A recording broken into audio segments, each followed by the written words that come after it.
그래서 이제 크게 하나님이 어떻게 약속하신 내용을 이렇게 생각해 보면 세 부분에서 어떤 임계점이 있다라는 생각이 드는데, 첫 번째는 이 기도의 임계점이라는 게 있어요. 기도의 임계점.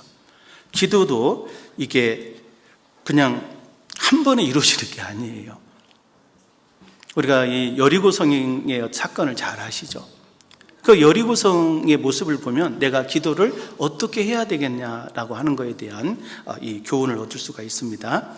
여호수아 6장을 한번 보겠습니다. 여호수아 6장 2절부터 보겠습니다. 여호와께서 여호수아에게 이르시되 보라, 내가 여리고와 그 왕과 용사들을 내 손에 붙였으니 너희 모든 군사는 성을 둘러 성 주위를 매일 한 번씩 돌되 엿새 동안을 그리하라. 제사장 7은 7 양각 나팔을 잡고 언약궤 앞에서 행할 것이요 제7일에는 성을 7번 돌며 제사장들은 나팔을 불 것이요 제사장들이 양각 나팔을 길게 울려 불어서 그 나팔 소리가 너희에게 들릴 때에는 백성은 다 큰 소리를 외쳐 부를 것이라. 그리하면 그 성벽이 무너져 내리리니 백성은 각기 앞으로 올라갈지니라 하시매. 15절입니다. 제7일 새벽에 그들이 일찍이 일어나서 여전한 방식으로 성을 7번 도니 성을 7번 돌기는 그날 뿐이었더라. 20절입니다. 같이 읽겠습니다. 이에 백성은 외치고 제사장들은 나팔을 불매 백성이 나팔 소리를 듣는 동시에 크게 소리질러 외치니 성벽이 무너져 내린지라. 백성이 각기 앞으로 나아가 성에 들어가서 그 성을 취하고. 우리가 이 여리고성의 이 모습을 보면은요, 정말 우리가 기도가 이루어지는 그 어떤 그 과정을 교훈받을 수 있어요. 우리가 어떤 기도를 하든지 간에 그 기도를 할 때 하나님의 어떤 그 계명을 좇아서 묵묵히 그 일을 해가면 되는 겁니다. 그 당시에 그 여리고성은 굉장히 난공불락의 요소였다고 하잖아요. 그런데 그 여리고성을 이제 정복하라고, 무너진다고 약속을 해주셔요. 그런데 그 방법이 전혀 인간적인 방법이 아니라 하나님께서는 그 성을 도르라는 겁니다. 방법이 도르라는 거였어요. 그래서 이것을 믿고 돌아야 됩니다. 믿지 않으면 도는 게 굉장히 힘들어요. 그리고 그걸 묵묵히 해가는 거예요. 하루하루. 그리고 마지막 날에는 7바퀴를 도르라고 돼 있어요. 마지막에는 뭔가 좀 다릅니다. 돌긴 도는데 7번 돌아야 돼요. 그리고 외치라고. 우리가 기도를 할 때 보면 이제 처음에는 뭔가 이걸 이루어 주십시오, 이렇게 기도를 하잖아요. 또 이걸 이루어 주십시오, 또 이루어 주십시오. 그러나 정말 어떤 한계에 도달했을 때는 간절히 부르짖어야 될 때가 있어요. 7번. 그리고 외쳐야 돼요. 믿음으로 이루어진다고. 그러면은 하나님께서 거기서 응답을 이루어 주십니다. 오늘 말씀의 주제는 기도가 아니기 때문에 또 깊은 얘기는 드릴 수 없지만, 어쨌든 그 기도를 계속 이루어 갈 때 하나님께서는 그 기도의 임계점에 다다를 때 그것을 이루어 주신다는 거예요. 이들이 이렇게 6일째 돌았다고 해서 이게 기도의 응답이 온 것이 아니었죠. 또 7일째 돼서 6바퀴를 돌 때까지만 하더라도 이게 기도의 응답이 온 게 아니었어요. 하나님이 분명히 보시는 그 기도의 응계점은 마지막 7바퀴가 될 때입니다. 그래야지 외치는 거에 대해서 반응을 하는 거예요. 너는 내게 부르짖으라. 내가 내게 응답하겠고 내가 알지 못하는 크고 비밀한 일을 내게 보이리라. 그 외치는, 부르짖는 그 전에 임계점에 도달해야 돼요. 돌고 그 다음에 외치는 겁니다. 우리가 이 기도의 응계점이 있다라는 걸 우리가 안다라면 이게 참 우리 기도를요 절대 쉬서는 안 돼요. 멈춰서는 안 됩니다. 사실 우리가 기도하는 것도 가끔 보다 보면요, 저도 이제 가끔 그런 묵상이 되는데, 제 자신도 기도를 하는데 기도의 응답이 잘 더디게 올 때가 대부분입니다. 그리고 하다가 나도 모르게 좀 멈추는 느낌이 있는 것 같아요. 그럼 어느 순간 다시 기도가 되죠. 그러면서 반성이 됩니다. 내가 왜 기도를 이렇게 쉬고 있었나? 내가 마음 한쪽에서 이걸 포기하고 있었나? 이런 생각을 가질 때가 있어요. 그러면서 떠오르는 게 뭐냐면, 나로 하여금 기도하게 하시는 분도 성령님이시구나, 이 생각이 드는 거예요. 사실 우리가 기도하는 것도 성령님께서 도와주셔야 하는 거더라고요. 물론 내가 하려고 하는 의지도 필요하지만은 나는 너무나 연약하기 때문에 기도하다가 조금 더디면 그냥 안 해버리려고 하는 그런 기질이 있어요. 쉬어버리려는 기질이. 그러나 쉬지 말고 기도하라. 정말 주님 앞에 간절히 더 매달리고 이 기도를 끊지 말고, 그리고 순간 이거 기도를 하면서 이게 이루어질까라는 의심도 하지 말고 반드시 이루어진다라고 하는 그런 마음을 굳게 잡아야 되는 거죠. 기도의 사람 하면은 엘리야가 있습니다. 엘리야. 그 아무랬던 아하방 시대에, 북이스라엘의 아하방 시절에 그 유일하게 하나님의 사람으로 기도를 이뤘던 엘리야. 그 엘리야가 정말 그 열심히 특심한 분이라고 했잖아요. 그렇다고 막 여기저기 막 이적을 행하면서 돌아다니신 분이 아니에요. 물론 큰 이적을 행하긴 하셨지만 정말 그 엘리야가 특심한 그 마음으로 어떤 일을 매진했을까? 제가 봤을 때는 기도라고 생각합니다. 기도를 그토록 열심히 했는데 변화가 안 일어나는 거예요. 엘리야가 너무 힘드니까 하나님 왜 이러는 겁니까? 이 사람들 안 바뀝니다. 나만 남았는데 진짜 의인이 없습니다. 제가 갈멜산에서요, 이 아합 그 선지자들 다 그렇게 박살내고 하나님만이 참 하나님이라는 거 다 증명을 했는데도 불구하고 이스라엘 사람들 안 바뀝니다. 기도 안 한 사람은요, 그런 그 한탄한 마음도 안 들 거예요. 그러나 엘리야가 얼마나 기도를 열심히 했는지 거기에 대한 응답이 안 나타나니까 이제 막 속에서 우울한 마음이 드는 거예요. 나밖에 없는 것 같습니다. 안 바뀝니다. 나중에 하나님께서 엘리야야, 너 왜 혼자라고 하냐? 7,000명이나 있단다. 엘리야가 깜짝 놀랐겠죠? 어쨌든 그 엘리야는 기도의 사람인데 그 기도가 이루어질 때까지 너무나 많은 시간이 필요한 거예요. 그 일을 다 마치고 결국 엘리야는 승천하잖아요. 그리고 네가 기도하는 거 다 이루어 주겠다. 너 아하방이 싫지? 아하방에게 빨리 저주가 임하기를 원하지?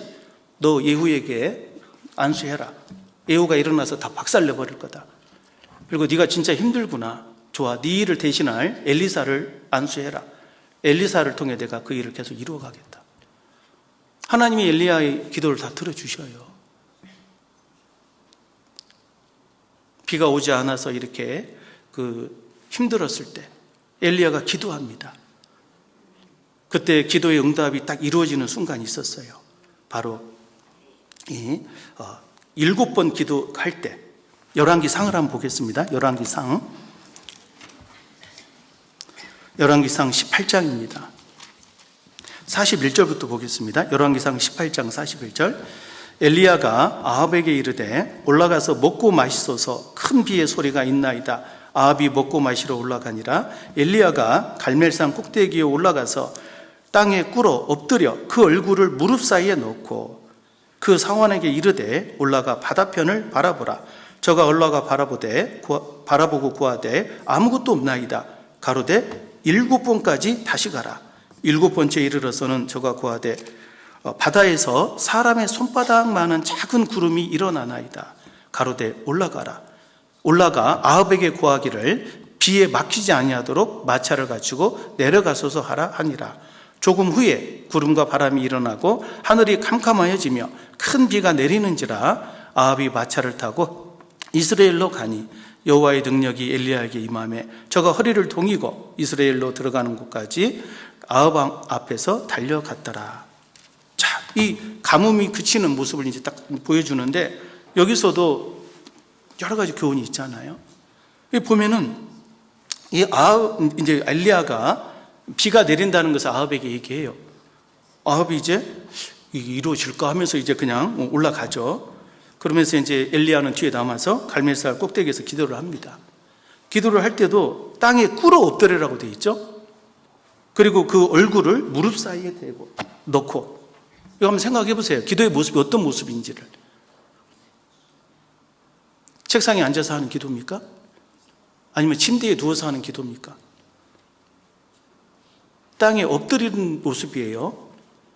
그리고 고개를 이 무릎 사이에 넣은 모습이에요. 기도를 어떻게 하는지를 보여주는 겁니다. 그리고 사환에게 말합니다. 바다편을 바라보라. 뭔가 일이 있냐? 아무 일 없는데요. 한 번 더 나가서 해봐라. 한 번 더. 7번까지 해라. 7번까지 해보니까 어때요? 뭐가 손바닥만한 게 올라옵니다. 구름 같은 게 올라옵니다. 이제 됐다. 그때부터 비가 어마어마하게 내리는 거예요. 그러니까 기도의 임계점이 계속 어떻게 이루어지는데 7번까지 이렇게 가는 겁니다. 아무 현상이 없는 것 같아요. 그런데 어느 순간 딱 이제 뭔가 반응이 오는 겁니다. 손바닥만한 구름. 그때부터 비가 엄청 쏟아지는 거죠. 물이 끓을 때도 보면은 99도까지는 그냥 열기만 있지 안 끓어요. 근데 100도가 딱 도달할 때쯤 갑자기 뭐가 막 수포가 올라오잖아요. 그때부터 확 끌어당깁니다. 임기점을 딱 넘는 순간에 엄청난 역사가 일어나는 거예요. 이걸 믿으셔야 된다는 거죠. 기도의 임계점이라는 게 있습니다. 그래서 이 기도가 얼마나 중요한지 경험자들은 다 그 기도의 중요성을 얘기해요. 그리고 반드시 그 기도대로 되더라. 하나님은 우리의 내면을 지켜보시고 우리가 구하는 것을 들어주시더라. 멈추지 말라는 거예요. 쉬지 말고 기도하라. 이 기도의 그 어떤 그 원리, 법칙과 같은 그 요령이 있죠. 4가지 어떤 행동 요령. 몰라도 되는 거지만, 그러나 아시면 더 좋겠죠. 저는 이제 이것도 나름대로 이렇게 그 진시의포라고 해서 이렇게 4글자로 기억하고 있는데, 기도가 하나의 어떤 이 대포와 같다고 생각하면 돼요. 진시의포. 그래서 이 진이 뭐냐면은 진실되고 간절하게 기도하라는 거예요. 진실되게. 기도하는 척 하지 말고 진짜 기도하라는 겁니다. 진실되게. 하나님은 진실한 걸 원하시거든요. 너는 내게 부르짖으라. 그리고 이걸 지켜보시는 거예요. 너희가 어찌 못하면 구하지 아니하며. 간절히 구하는 걸 보십니다. 그리고 쉬지 말고 기도해야 돼요. 멈추면 안 됩니다. 그때 꼭 생각해야 될 게 임계점이라는 게 있다는 거. 이 기도가 임계점에 도달하면 반드시 끌어올른다. 반드시 응답이 온다. 이 믿음을 갖고 끝까지 해야 돼요. 그 다음에 3번째는 의심하지 말고. 의심하지 말고 기도해야 돼요. 그리고 4번째는 아무리 더딜지라도 포기하지 말고 기도하셔야 됩니다. 야고보서 1장을 보겠습니다. 야고보서 1장.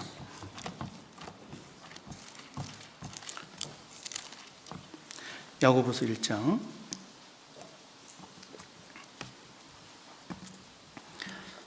6절로 7절입니다. 같이 읽겠습니다. 오직 믿음으로 구하고 조금도 의심하지 말라. 의심하는 자는 마치 바람에 밀려 요동하는 바다 물결 같으니 이런 사람은 무엇이든지 주께 얻기를 생각하지 말라. 기도를 하는데 의심하는 사람이 있어요. 아마 대부분 그런 느낌이 오긴 올 겁니다. 이게 진짜 이루어질까? 그러나 그게 아주 중요한 거예요. 그때 멈추면 큰일 나는 겁니다. 그러면은 주께 얻기를 생각을 말아라. 기대할 수 없다, 이건. 그러나 정말로 이것이 이루어진다는 걸 믿고 계속 가는 거예요. 쉬지 말고. 그 재밌는 예화가 있잖아요.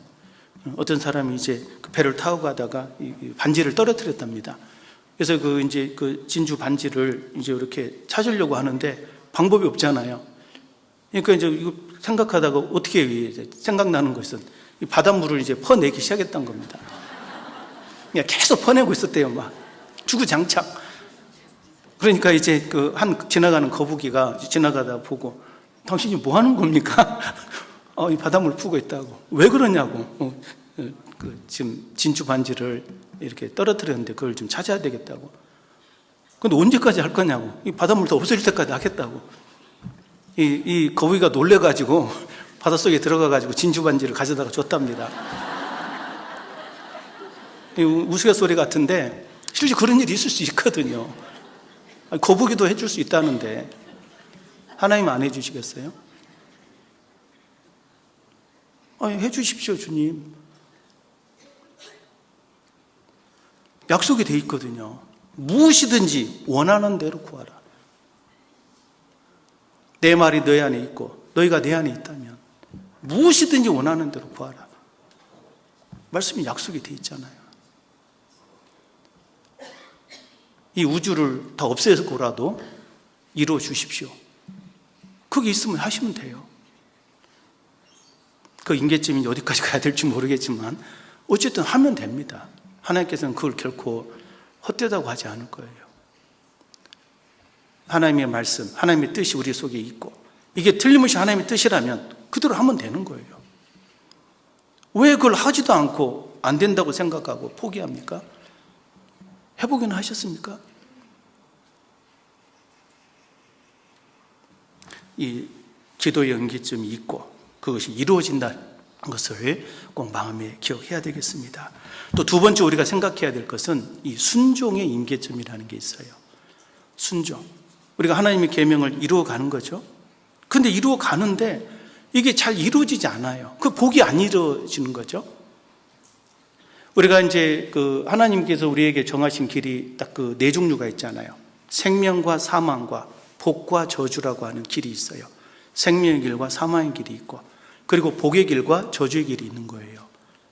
생명의 길과 사망의 길은 우리가 구원을 받느냐 그렇지 않느냐로 나눠집니다. 이제 구원받은 이후에는 생명의 길에 들어가요. 근데 생명의 길 안에서도 또 두 종류로 나누어집니다. 신명기 28장과 같이 순종함으로 받는 복의 길이 있고 불순종함으로 받는 저주의 길이 있는 거예요.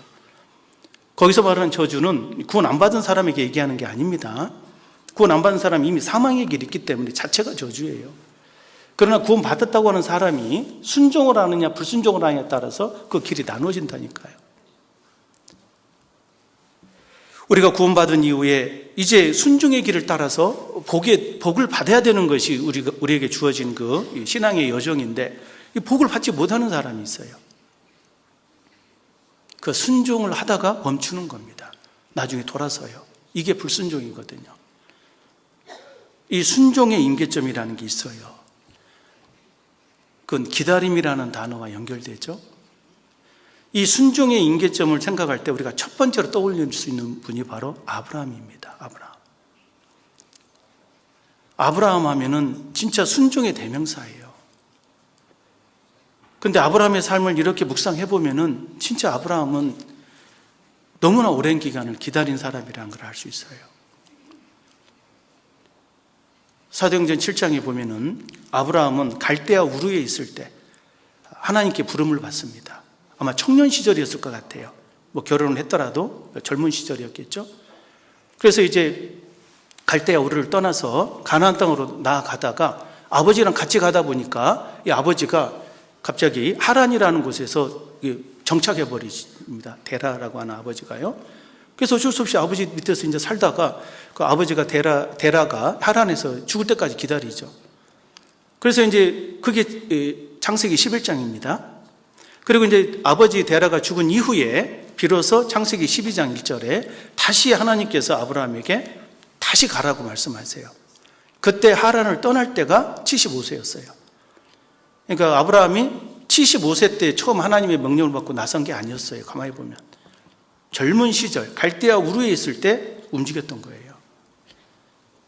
그런데 아브라함이 나온 이후에 너는 내가 너에게 복을 주어 너로 복의 근원이 되겠다. 천하 만민이 너를 위하여 복을 받을 것이라. 그 축복을 받고 나갔어요. 축복을 약속받고. 그리고 그대로 쭉 움직였습니다. 그런데 이 아브라함이 전 생애 속에서 과연 축복이 얼마나 있었습니까?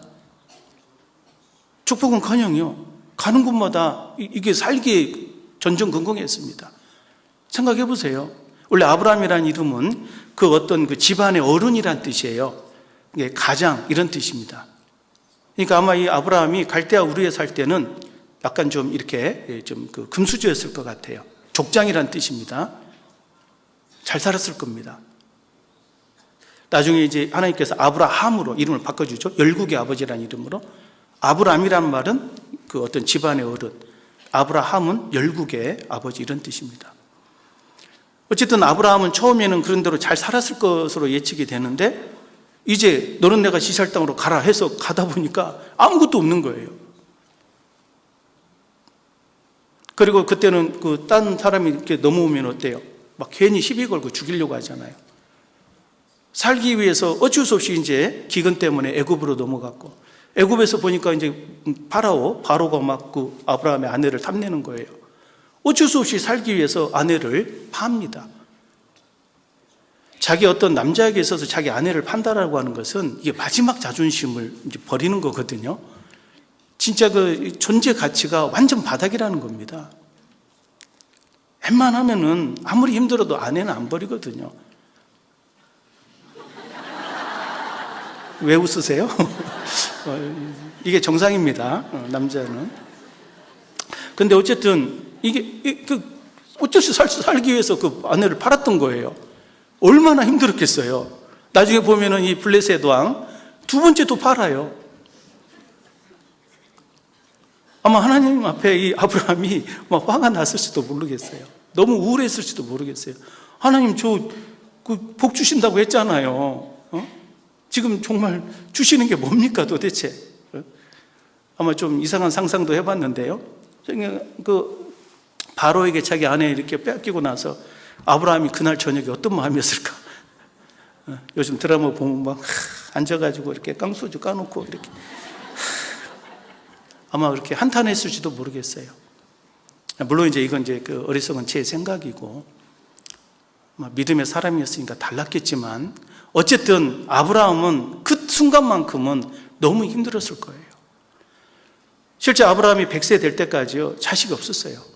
물론 이제 이스마엘이라고 하는 이제 어떤 그 하가를 통한 아이들이 있었지만 하나님이 그걸 인정 안 하고. 창세기 15장을 한번 보겠습니다. 창세기 15장 1절입니다. 이후에 여호와의 말씀이 이상 중에 아브라함에게 임하여 가라사대 아브라함아 두려워 말라 나는 너의 방패요 너의 지극히 큰 상급이니라. 하나님께서 가끔 이제 아브라함이 힘들고 그럴 때 나타나시거든요. 그 마음을 아시니까. 그래서 이렇게 위로를 해주십니다. 두려워 말라. 얼마나 두려우면 이런 말씀 하시겠어요. 그리고 내가 널 반드시 지켜준다. 방패다. 그리고 너의 큰 상급이다. 너 지금 고생하지만 큰 거 주겠다. 그런데 2절 3절에 보면요 아브라함이 가로되 주 여호와여 무엇을 내게 주시려나이까 나는 무자하오니 나의 상속자는 이 다메섹 엘리에셀이니이다. 아브라함이 또 가로되 주께서 내게 씨를 나뉘어 주셨으니 내 집에서 길리운 자가 나의 후사가 될 것이니이다. 어느 날 이 창세기 15장 2절 3절을 보다가 약간 좀 이렇게 웃음이 나오더라고요. 아브라함이 이제 막 좀 하나님께 좀 한탄하는 내용이잖아요. 내가 너의 큰 상급이다 그러니까 도대체 뭘 주실 건데요? 저는 지금 상속자도 없습니다. 그리고 3절에 보면 저한테 씨 안 주셨잖아요. 막 다시 한번 재차 확인시키잖아요. 이 엘리에셀이 이거 상속자 될 거라고. 하나님께서 다시 아브라함아 이리 와봐라. 하늘을 봐라. 저 무별들 셀 수 있냐? 잘 모르겠는데 못 셀 것 같은데요. 내가 내 후손 자손을 이와 같이 할 거다. 걱정 말라고. 이 아브라함이 이 순간까지요 정말로 힘들게 이렇게 순종을 하면서 이루어지는 게 없는 거예요. 내게 무엇을 주시렵니까?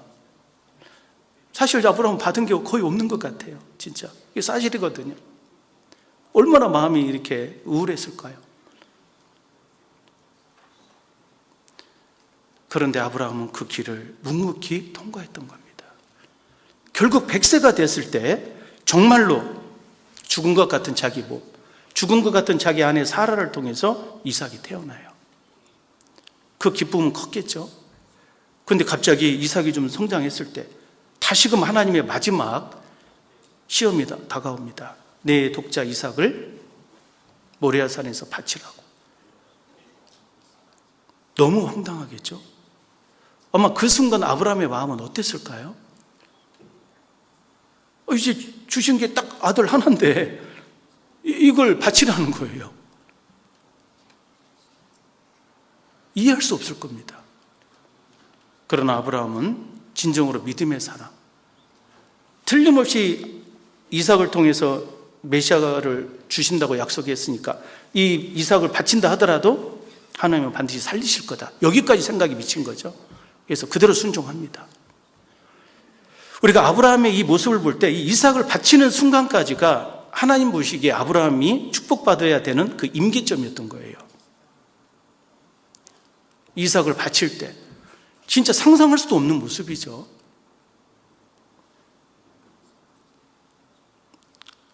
제가 만약에 아브라함 입장이면요, 저는 만약에 아내를 애굽에서 빼앗겼을 때부터 아마 이제 더 이상 순종 안 했을지도 모르겠어요.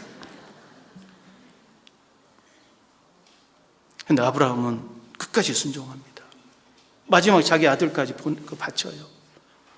그럴 때 하나님께서 드디어 임계점을 통과한 겁니다. 아브라함아, 아브라함아, 이제 됐다. 이제 네가 정말 나를 사랑하는 줄 내가 이제 알았다. 그때부터 아브라함에게 쫙 복을 약속합니다. 갑자기 아브라함이 회춘까지 해버리죠. 새로운 자녀도 많이 낳게 되고. 이게 아브라함뿐만이 아니에요. 다윗도 마찬가지입니다. 다윗에게 사무엘 선지자가 가서 안수합니다. 기름 붓고 하나님께서 당신을 왕으로 삼았습니다. 그런데 다윗이 이 왕이 될 때까지 얼마나 힘들었어요. 계속 하나님 앞에서 순종하고, 아무리 어려운 일이 있어도 다윗은 이게 하나님께서 주신 거다, 고난 주신 것도 하나님의 뜻이다. 우리는 보통 고난 당하면요, 처음에는 하나님의 뜻이라고 생각을 해요. 근데 계속 고난 당하면 이게 하나님 뜻 맞습니까? 왜 저만 이럽니까? 막 이러고 이런 게 올라온다니까요. 근데 끝까지 다윗은 그 길을 수용을 하는 거예요. 내가 여호와를 기다리고 기다렸더니, 끝까지 기다린 겁니다. 하나님께서 그를 끝까지 책임지시고 구원하시고 나중에 영원한 왕권 다윗 언약을 세우시는 거예요. 우리가 순종하는 가운데서요, 이 기다림이라는 것이 이게 임계점이 필요하다. 도중에 멈추시면 안 돼요. 비록 힘들죠, 당연히. 견딜 수 없을 것 같죠. 그러나 반드시 임계점이 있다. 주님은 보고 계신다. 이걸 기억하고 끝까지 자신의 일을 담대히 나아가야 됩니다. 그러면 반드시 어느 순간 그것이 이루어지는 거예요. 그리고 또 전도의 임계점이라는 게 있어요.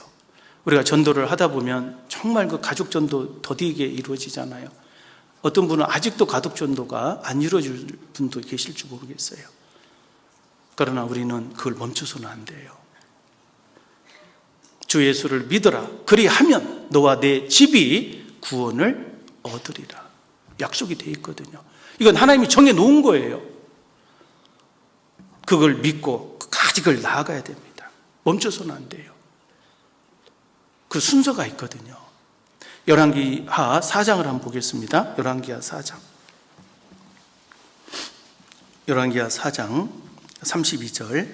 엘리사가 집에 들어가 보니 아이가 죽었는데 자기의 침상에 눕혔는지라. 들어가서는 문을 닫으니 두 사람뿐이라. 엘리사가 여호와께 기도하고, 34절 35절은 같이 읽겠습니다. 아이 위에 올라 엎드려 자기 입을 그 입에, 자기 눈을 그 눈에, 자기 손을 그 손에 대고 그 몸에 엎드리니 아이의 살이 차차 따뜻하더라. 엘리사가 내려서 집 안에서 한번 이리저리 다니고 다시 아이 위에 올라 엎드리니 아이가 7번 재채기 하고 눈을 뜨는지라. 예. 이 엘리사가 수넴 여인의 그 아들, 죽은 아들을 살리는 모습이죠. 그 모습이 자세히 이렇게 설명되어 있는데, 이것은 오늘에 사는 우리들에게 전도의 어떤 교훈을 준다고 할 수 있어요. 죽은 영혼을 살려내는 그 모습, 그 과정을 법칙과 같이 기록하고 있는 거예요. 이 보면은 33절에 엘리사가 이제 아이를 살려내는 모습이잖아요. 첫 번째, 문을 닫으니 두 사람뿐이라. 전도를 할 때는요, 두 사람뿐이라는 걸 명심하셔야 됩니다. 나하고 죽은 사람밖에 없어요. 두 사람뿐인 거예요. 많은 사람들이 전도를 할 때 자기는 안 하면서 우리 가운데 역사하시는 능력이 있으니까 다른 사람이 좀 해주기를 원해요. 물론 기도부터는 해야죠. 은혜 기도는 역사하는 힘이 많으니까 당연히 그 기도 부탁은 해야 되지만 전도는 누가 하는 거예요? 내가 하는 겁니다. 나밖에 없어요. 전도할 사람은 두 사람뿐이라는 거예요. 죽은 어린아이와 그 엘리사밖에 없었어요. 다시 말해서 전도 받아야 될 죽은 영혼과 그를 살려야 되는 나밖에 없는 겁니다. 전도의 마음을 그렇게 잡으셔야 돼요. 나밖에 없어요. 내가 안 하면 아무도 안 해줍니다. 기도는 덤인 거지, 다른 사람들의 기도는 덤인 거지, 내가 먼저 전도를 해야 되는 거예요. 그리고 두 번째는 진실한 기도, 여호와께 기도하고, 이게 간구라고 하는 기도입니다. 기도와 간구의 차이에 대해서 아십니까?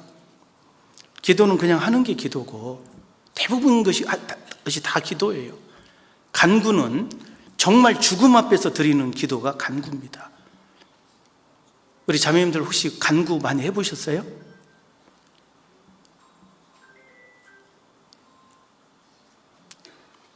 이 간구에 대해서 많은 분들이 오해합니다. 좀 세게 하는 기도가 간구인 줄 알아요. 세게 하는 기도도 기도입니다. 우리 자매님들이 언제 간구를 하시나, 이게 보면은 남편에 대해서는 한 번도 간구를 안 할 수 있습니다. 남편이 보통 이제 속상하게 하면 기도 많이 하시죠. 갑자기 이제 돈을 안 벌어오면은 이제 기도를 세게 합니다. 이게 이제 남편이 죽게 생겼으면 이제 기도를 더 세게 해요. 근데 간구는 아니에요. 언제 간구가 이루어지냐? 자기 자식이 죽게 생겼을 때, 특별히 자기 아들이 죽게 생겼을 때, 그때는 그냥 호흡곤란이 온다니까요. 눈이 뒤집어집니다. 낯색이 완전 바뀌어요. 그 앞에서 기도하게 돼 있어요. 죽음 앞에서 부르짖는 기도, 간절한 외침, 그게 간구거든요. 여러분 간구 해본 적 있으세요? 디모데전서 2장에 보면은 기도의 종류가 4종류입니다. 간구와 기도와 도구와 감사로 돼 있죠. 첫 번째가 간구예요. 죽음 앞에서 하는 거예요. 남자들은 언제 간구할까? 남자들도 진짜 간구 못해요.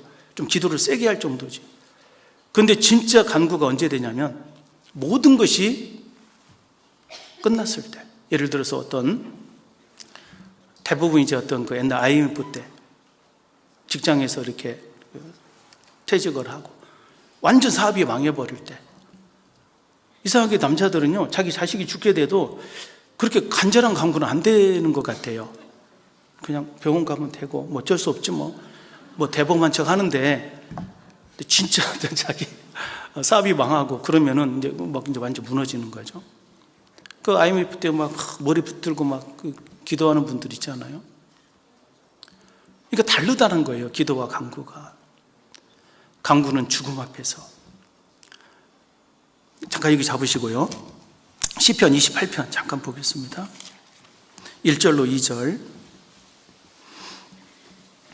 같이 읽겠습니다. 여호와여, 내가 주께 부르짖으오니 나의 반석이여, 내게 귀를 막지 마소서. 주께서 내게 잠잠하시면 내가 무덤에 내려가는 자와 같을까 하나이다. 내가 주의 성소를 향하여 나의 손을 들고 주께 부르짖을 때에 나의 간구하는 소리를 들으소서. 예? 이 다윗은 진정으로 간구를 많이 하신 분이에요. 그러니까 하나님 앞에 엄청난 응답을 받는 거죠. 주여, 내게 귀를 막지 마세요. 저 지금 죽습니다. 제가 무덤에 내려가는 자와 같습니다. 사망과 나하고는 한 걸음뿐이라. 다윗이 얼마나 10년 넘게 하나님 앞에 매달렸을까. 그 간구, 그게 진정한 간구입니다. 좀 세게 하는 기도가 아니에요. 완전히 바뀌는 거예요, 그냥. 열왕기하 4장 다시 가보면 첫 번째는 두 산업뿐이라는 거, 두 번째는 하나님께 간구하고, 이게 두 번째고, 그리고 세 번째는 34절 아유의 위에 올라 엎드려 자기 입을 그 입에 자기 눈을 그 눈에 자기 손을 그 손에 대고 그 몸에 엎드리니 아이의 쌀이 차차 따뜻하더라. 세 번째 전도의 원칙은 철저하게 엎드리셔야 돼요. 가끔 전도를 좀 너무 교만하게 하시는 분이 많아요. 이것도 못 깨닫냐고 하고 막 뭐라고 하고, 뭐를 전도해도 구원 받았겠다 하면서, 이게 참 이게 교만한 생각이거든요. 죽은 자에게 뭘 바랍니까? 걔는 살아있으면 뭐라도 훈련시키면 뭐라도 바뀌어요. 근데 죽은 자 아무리 훈련시켜 보세요. 듣기를 하는가? 죽은 자에게 뭘 바랍니까? 철저하게 낮아질 수밖에 없는 겁니다. 철저하게 맞춰줘야 돼요. 눈을 눈에, 입을 입에, 손에 손을. 아무것도 모르거든요. 하나씩 설명해 줘야 돼요. 육신적으로 뭐 많이 배운 것 같고 뭐 그래도 영적으로는 완전히 죽은 자라니까요. 죽은 자에게 뭘 바라겠어요? 철저하게 맞춰야 되는 겁니다. 엎드려야 되는 거예요. 하고 하나씩 거기에 맞춰줘야 됩니다. 아무것도 모르거든요. 사람의 그 본체가 영혼이라는 것도 몰라요. 그거 설명해 주는데 많은 시간이 걸릴 수도 있습니다. 제가 북한에서 넘어오신 분 이렇게 상담을 한 적이 있는데 다 아는 것 같은데 구원이 아니더라고요. 못 받더라고요. 나중에 하나씩 점검하다 보니까 이분이 영혼에 대해서 모르는 거야. 자기의 실체가 영혼이라는 걸 못 깨닫고 있는 거예요. 아무리 설명을 해도 시간이 많이 걸리더라니까요. 결국 내가 영혼이라는 것이 깨달아질 때 다른 것들이 다 이해가 되면서 구원을 받습니다. 그러니까 뭔가 모르는 게 있다니까요. 그래서 눈이 잘못된 것 같으면 눈에, 입이 잘못된 것 같으면 입에 철저하게 맞춰서 낮아져야 됩니다. 엎드려야 돼요. 그때 사람 몸이 점점 따뜻해집니다. 따뜻해졌지만 아직 살아나는 임계점은 아니에요. 열왕기하 4장 35절 같이 읽겠습니다. 엘리사가 내려서 집안에서 한번 이리저리 다니고 다시 아이 위에 올라 엎드리니 아이가 7번 재치게 하고 눈을 뜨는지라. 다시 엎드려야 될 때가 있다는 얘기예요. 가끔 어떤 분이 이제 계속 말씀을 듣고 막 어거지로 막 그냥 교회에 나오게 하고 결국 이제 점점 이제 말하는 것도 그럴싸하고 뭔가 영적인 것도 뭐 제법 흉내내고 그러잖아요. 근데 이분이 안 살아난 사람이 꽤 있어요. 몸은 따뜻해졌는데 온기는 왔는데 호흡을 못하고 있는 거야.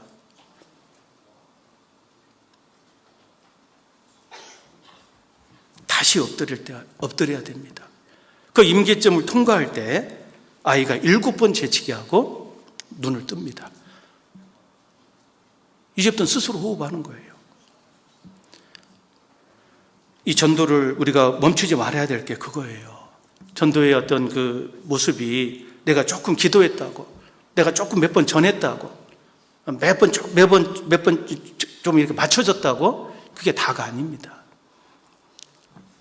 재치기 하고 호흡할 때까지. 정말 재치기 하는 모습, 스스로 호흡하는 모습이 보일 때까지 그걸 끊지 않았어야 돼요. 사도 바울도 자기에게 남겨진 그 디모데에게 디모데후서 4장 1절 잘 아시죠? 가장 엄중한 명령을 내렸어요. 하나님 앞과 산자와 죽은 자를 심판하실 그리스도 예수 앞에서 그의 나타나실 것과 그의 나라를 두고 엄히 명하노니 너는 말씀을 전파하라. 때를 얻든지 못 얻든지 항상 힘쓰라. 이건 정말로 엄청난 명령이거든요. 이 전도의 임계점은 사실은 좀 그 한계를 크게 가져야 됩니다. 한 생명이 영원한 생명으로 바뀌는 거잖아요. 이것이 적당한 겁니까? 임계점이 엄청난 거예요. 에너지로 말한다면 이 우주 만물을 붙들고 있는 그 힘의 그 권능이 클까요? 한 영혼을 살려내는 힘의 권능이 클까요? 아무리 우주를 움직이는 힘이 강력하지만 이건 무한대라는 그 분수 위에 올려놓으면 제로가 되어버려요.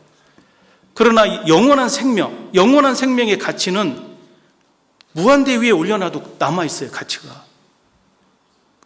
이 우주 만물을 붙들고 있는 힘보다 더 큰 겁니다. 이 임계점이 더 크다고 생각할 수 있어요. 우리가 전도에 대해서는 정말로 이 생각을 크게 갖고 이 임계점이 진짜 내 생각과는 다를 수 있다. 내가 그동안 했던 것이 그냥 불 1단으로 올려놓고 왜 이렇게 안 끓어 이러고 있는 마음이었다면 이제부터 생각을 바꾸셔야 돼요. 최대한 올려서 정말로 끓을 때까지 지켜보고 내가 할 수 있는 최선을 다하고 어느 순간 때가 되면은 끓을 겁니다. 그래서 우리가 이 신앙의 여정을 생각해 볼 때요, 정말 우리가 이 하나님의 임기점이라는 게 있다. 내가 나름대로 하고 있는 모든 일에 대해서 도중에 이렇게 실망하거나 포기하지 말고 분명히 임기점이 다다르면 주님께서 그걸 이루어 주신다는 걸 믿고 우리의 그 길을 절대 멈추지 말고 담대하게, 또 주변에서 그 악인들이 잘 되는 거 너무 신경 쓸 필요도 없어요. 그들은 조만간 심판받을 건불에 불과합니다. 우리는 우리의 할 일에 대해서 정말 마음을 다하고 말씀을 붙들고 끝까지 우리에게 주어진 길을 걸어가야 되겠습니다.